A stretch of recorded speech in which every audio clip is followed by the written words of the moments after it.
मायावती जी आज बीजेपी के झोली में हैं और उन्हीं के नक्शों कदम पे चल रही हैं। दूसरा मेरा सवाल है कि वो मिलती किसी से नहीं है, इसका इसका कोई बहुत बड़ा श्रेय उनको नहीं जाता। ये मायावती भी जानती है ये क्या रणनीति अपनानी है, ये बहुत ही उम्दा सवाल है, लेकिन ये खुले में चर्चा करने का नहीं है। यूपी तो एक स्टेट है, ऐसी जितनी भी ये 30 स्टेटें हैं वो सबको काबिज किया जा सकता है कि बहन जी को कहां से कहां तक हम लोग लाए। लेकिन काशीराम के जाने के बाद वहां एक सीनियर आदमी का शून्य है। लोगों को अब बहन जी के ऊपर विश्वास कम होता जा रहा है। लोगों का कहना है कि मायावती जी आज बीजेपी के झोली में हैं और उन्हीं के नक्शों कदम पे चल रही हैं।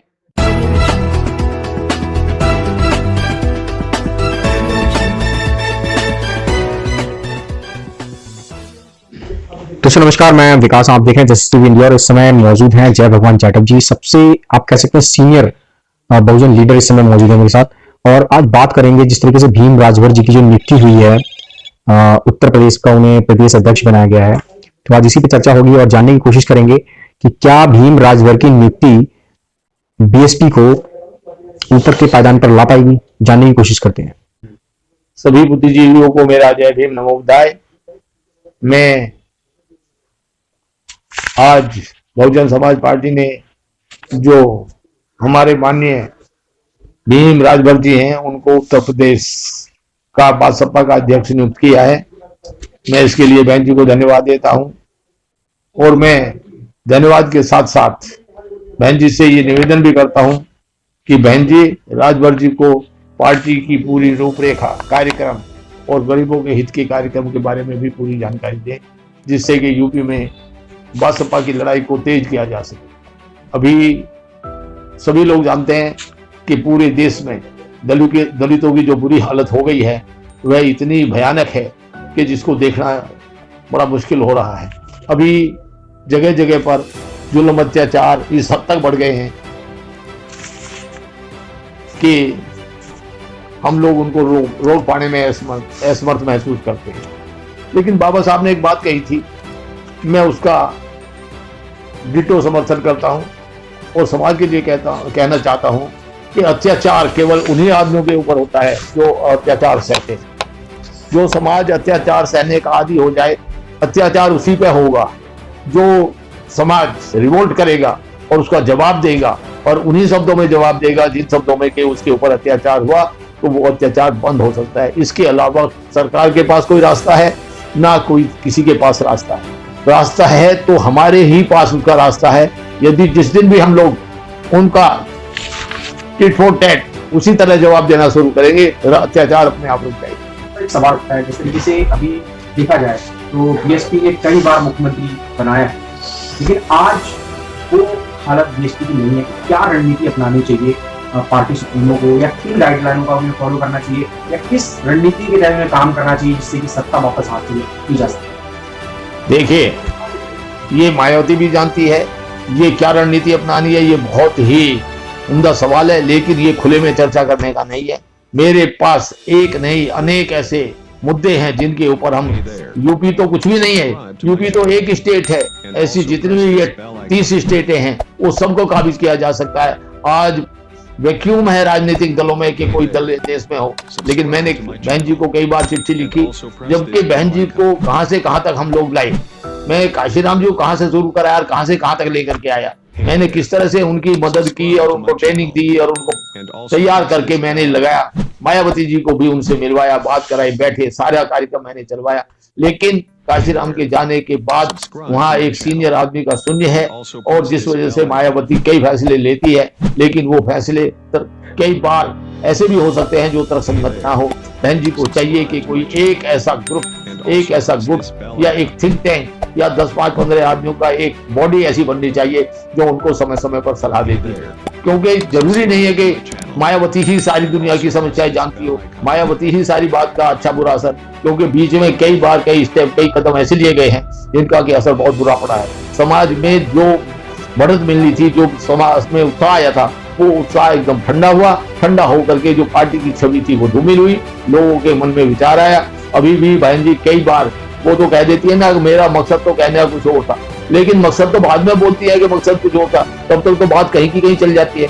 इसलिए लोगों को अब बहन जी के ऊपर विश्वास कम होता जा रहा है। लोगों का कहना है कि मायावती जी आज बीजेपी के झोली में हैं और उन्हीं के नक्शों कदम पे चल रही हैं, जो वो कहते हैं उस तरह मानते हैं। इस विश्वास को, यदि समाज में विश्वास गहरा गया है कि मायावती बीजेपी के साथ मिल गई हैं, तो उनको ये भ्रम तोड़ना चाहिए। उनको अपने काम करके ऐसे हालात पैदा करने चाहिए जिससे ये क्लियर हो कि वो उनके साथ नहीं है। सर, एक युवा वर्ग भी है जो लगातार मूवमेंट में जाना चाहता है, लगातार SC/ST और OBC की बातों को उठाना चाहता है, लेकिन उसको अपनी भागीदारी दिखाने का मौका नहीं मिल रहा है, कोई प्लेटफॉर्म नहीं मिल रहा है। और कुछ प्लेटफॉर्म अभी तैयार भी हुए हैं, तो वो युवा उनके साथ हैं जिनका कोई मकसद नहीं है। तो क्या कहेंगे, DSP को भी इस ओर ध्यान देना चाहिए इन सभी मामलों में? देखिए, मैं बहन जी को ये कहना चाहता हूँ कि पहली गलती, बहुत बड़ी गलती हुई थी कि इन्होंने बाम सेव को तोड़ दिया। बाम सेव एक रीढ़ की हड्डी थी, जैसे भाजपा के पास RSS था उस तरह RSS है, आज भी है, वही पार्टी को लेकर चल रहा है और उसकी नीतियों को लागू किया जा रहा है। वो भाजपा को गिरने नहीं देता, हारने नहीं देता। सारे जितने भी तिकड़म है, हेरा फेरी या कुछ भी करने का हो, सारा RSS मैनेज करता है और भाजपा उसका फायदा उठाती है। दूसरा, बहन जी ने कभी जो बामसेब बंद था, बामसेब के खत्म करके उसके बाद कोई संगठन बनाया नहीं जो कि उसको पूरी ताकत दे। बहन जी के पतन का जो धीरे धीरे स्राव हुआ है, जो घटती गई है लोकप्रियता, उसके घटने का कारण था कि जो बहुजन समाज पार्टी, जो RSS जैसा उसका संगठन था, उस संगठन को उन्होंने तहस-नहस किया। मैं बहन जी से कहता हूं कि जो संगठन बामसेब का था, वो बामसेब के नाम से या जैसे भाजपा ने RSS का बनाया हुआ है, वो इसी तरह का संगठन कोई अपने दूसरे नाम से बना करके पूरे देश में उसको काम करने के लिए दे। और उनसे दूसरा मेरा सवाल है कि वो मिलती किसी से नहीं है, इसका कोई बहुत बड़ा श्रेय उनको नहीं जाता। बहुत लोग जो उनके बुरे दिनों में साथ थे, आज आप उनको भी नहीं मिलते। आप भूल जाते हो जय भगवान जाटव को, जो हर वक्त हर साय में काशी राम जी के साथ रहे और आपके साथ रहे, मायावती के साथ रहे। मायावती भूल गई उन सब बातों को। तो सब मैं ये कहना चाहता हूं कि आप मेरे को ना सही, लेकिन मुझे तो कोई बनना नहीं है। मुझे MP MLA बनने की चाहत नहीं है और मेरी अब उम्र भी हो चुकी है। मुझे पहले से ही कोई इसमें रुचि नहीं थी कि मैं MP MLA बनूं। ये सब जो सारा समाज जानता है, मेरा देश का हर आदमी जानता है कि मेरा राजनीति में कोई बहुत बड़ी रुचि नहीं है। लेकिन जिन लोगों की रुचि है, उन लोगों के साथ मिलना बैठना चाहिए, चर्चा करनी चाहिए, हर आदमी सुननी चाहिए। कई बार गांव का एक गरीब से गरीब, छोटे से छोटा आदमी, एक किसान आदमी, एक मजदूर आदमी भी इतनी अकल की बात कर जाता है जिसके बारे में हम सोच नहीं सकते। इसलिए किसी को भी इग्नोर नहीं करना चाहिए और उनको डेली कम से कम 1 घंटे का समय, जहां लखनऊ में है तो लखनऊ में बैठ करके समय देना चाहिए, दिल्ली में है तो दिल्ली में 1 घंटे का समय देना चाहिए और सब लोगों को बैठ करके चर्चा करके जानी चाहिए, जिससे लोग अपना विश्वास बहन जी में जता सके।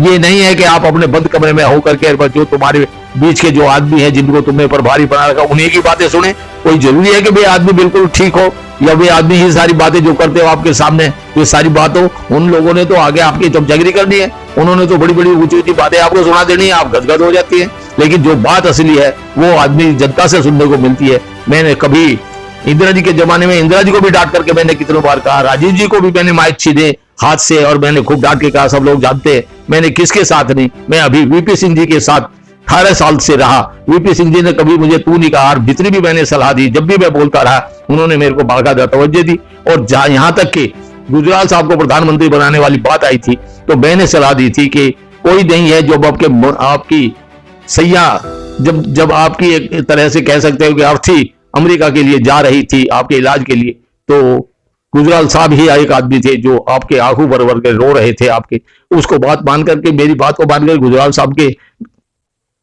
साहब को प्रधानमंत्री बनाया।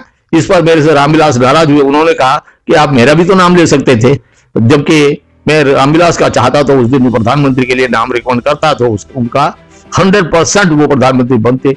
लेकिन मैंने जहां तक नोट किया, उनमें उतने समाज के प्रति गुण नहीं थे। उन्होंने बाबा साहब की फोटो तक निकाल दी थी घर से। तो मैं कई बार तो उसे खपा था रामविलास जी से, जबकि मैंने रामविलास जी के लिए तन मन धन कितना लगाया ये मैं जानता हूँ, समाज जानता है, दिल्ली का हर आदमी जानता है। तो साथियों, ये बातें नहीं है। मुझे बहन जी से सिर्फ इतना कहना है, एक तो जो आपके खास आदमी रहे हैं उनका मान सम्मान बढ़ता है, आप उनके ब्याह शादी में जाइए, उनके मरने के समय पे जाइए। आप कहेंगे मैं अपने भाई के बंदे पे नहीं गई, तो कोई आपने बहुत अच्छा काम कर दिया। कौन सा अच्छा तीर मारा आपने? आपके भाई की डेथ हुई है, आपके रिश्तेदार की डेथ हुई है, तो आपको जाना चाहिए था। ये किस आदमी ने आपको कह दिया कि आप नहीं जाएंगी तो अच्छा, ये अच्छा मैसेज जाएगा? ये कोई अच्छा मैसेज थोड़ा ही जाता है। हम लोग तो देखते हैं ना कि भाई अच्छा क्या है बुरा क्या, हम आंखों के अंधे हैं, हमारा दिमाग काम नहीं करता। हम लोग यहाँ तक पहुंचे हैं तो क्या किसी के पहुंचाने पे पहुंचे हैं? हम लोग सेल्फ मेड आदमी हैं, यहाँ तक पहुंचे अपनी मेहनत से काम करके पहुंचे हैं। तो साथियों, मैं बहन जी को, आप जनता की तरफ से, अपने भाइयों बहनों की तरफ से ये निवेदन करना चाहता हूं कि बहन जी, आप लोगों के बनने जीने में सब साथ रहें, और हफ्ते में नहीं, जब भी आप दिल्ली में हैं, डेली 1 घंटा हर आदमी से मिलिए। आपको पता लगेगा और आपके कदम उस तरह के उठेंगे जिससे कि आपकी पार्टी मजबूत हो, लोगों में विश्वास जगे। यदि आप मेरे को भी बात सुनते, मैंने कई बार आपको चिट्ठी लिखी, बोला, मेरे पास वो मुद्दे हैं जो इस देश के लिए बहुत ही फायदेमंद है। आज वैक्यूम है, पार्टी राजनीतिक दल का वैक्यूम है। आज बहुजन समाज पार्टी सबसे ऊपर उभर सकती है, और इसके लिए मैं अपना तन मन धन से आपके साथ हूं, अपने दिमाग से साथ हूं। मैंने मुद्दे लिखे हैं, मैं आपको मिलकर के डिस्कस करके मुद्दे यदि आपको चाहिए तो मैं दे सकता हूं, यदि आप चाहते हैं कि बने। और मैं ये गारंटी भी दे सकता हूं कि 2024 में इस देश का प्रधानमंत्री आपको बना करके छोड़ेंगे। ये समाज जब किसी को इज्जत देता है तो इतनी देता है कि वो कहीं का कहीं पहुंच जाता है, और यही समाज जो ऊपर गया हुआ, जो अपने आप को बहुत ऊंचे मानने लगता है, उस आदमी को खींच के नीचे भी ले आता है। ये समाज की, हमारे की खासियत है। और मैं ये जानता हूं कि इस देश का यदि अगला प्रधानमंत्री बनना चाहिए तो दलित समाज का ही बनेगा।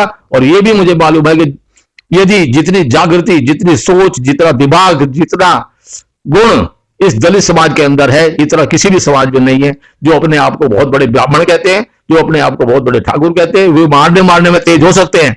वो मारते इसलिए हैं क्योंकि हम लोग उनका जुल्म सहते हैं। जिस दिन हम जुल्म सहना बंद कर देंगे, उस दिन जुल्म बंद हो जाएंगे। वो लोग, कोई ऐसी बात नहीं है, जब वो किसी हमारे नौजवान को गोलियों से फूंकते हैं तो हमारा नौजवान भी कोई किससे कम नहीं है। मैं अपने भाइयों से, अपने समाज के साथियों से भी ये कहना चाहूंगा कि यदि आपको लगता है कि ये आप आदमी भूनेगा, तो आपको 1 मिनट से पहले उसको भून देना चाहिए।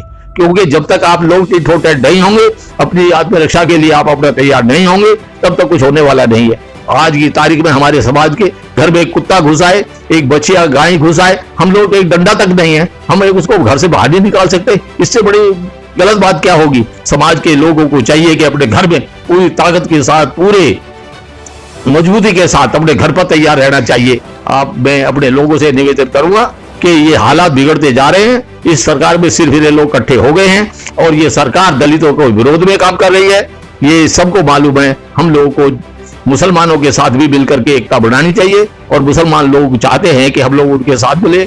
यदि दलित और मुस्लिम एक साथ मिलकर के इस देश में चलेगा, तो जो लोग वर्चस्व जिनके हाथ में है, जो लोग अपने आप को बहुत बड़ा तीर मार का समझते हैं, उनको भी पता लगेगा कि ये मामला बहुत आसान नहीं है। ये कब तक बहकाएंगे? और मैं अपने उन भाइयों से भी निवेदन करना चाहूंगा जो आरएसएस में चले गए हैं, और जो ये जानते हैं कि हमारी बहन बेटियों की इज्जत लूटी जा रही है, वो लोगों को शर्म आनी चाहिए और उनको वहां से छोड़ करके अपने समाज में वापिस आना चाहिए। आरएसएस क्या है?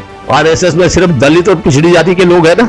पिछड़ी जाति के लोगों को भी समझ में आना चाहिए कि तुम्हारे आरक्षण का विरोध करते हैं, आरक्षण के खिलाफ ये लोग डे बाय डे करते, उल्टा सीधा करते जा रहे हैं। तो आपको भी कहां चाहते हैं? आपको कोई चाहता है? क्योंकि पिछड़ी जाति के वर्ग के लोगों को आरएसएस नहीं चाहता। आप जरा पता करिए आरएसएस में कौन सा आदमी पिछड़ी जाति का है ऊंचे पदों पे? जितने भी हैं, भागवत से लेके नीचे तक जितने भी आदमी हैं, सब बढ़िया ब्राह्मणी लोग बैठे हैं। उससे अलावा कोई आदमी है क्या? कोई दलित जा सकता है क्या? कोई पिछड़ी जाति का लोग आ सकता है क्या? कोई नहीं आ सकता। इसलिए साथियों, अपने समाज के लोग सब इकट्ठे हो, दलित पिछड़े इकट्ठे होंगे, मुस्लिमों को साथ लेंगे, इस देश पे को कैप्चर करना बहुत आसान है। इसमें मूर्खों की कमी नहीं है, अंधविश्वासियों की कमी नहीं है। इसमें जिसको गणेश जी को और दूसरी चीजों को लेकर के ये सुगड़ वाले को कहते हैं ये हमारा भगवान है, और हम लोग को पढ़ा दिया कि मुंह से ब्रह्मा पैदा हुआ, किसी को कह दिया ये बाजुओं से छतरी पैदा हुआ। ये इस तरह की बातें ज्यादा न कहता हुआ अपने भारत सरकार से ये उम्मीद करता हूं कि वो इन सब बातों के ऊपर, यदि मेरी बात वहां तक पहुंच जाए, तो इनके ऊपर ध्यान दें। सबको एक समान समझ करके इस देश में काम करना चाहिए। इन्हीं शब्दों के साथ मैं अपने दलित भाइयों को भी जय भीम नमो बुद्धाय करते उम्मीद करता हूं कि मेरी जो बातें मैंने कही हैं उसके ऊपर गौर करें, ध्यान करें और अपने को मजबूत बनाएं। धन्यवाद। जय भीम नमो बुद्धाय।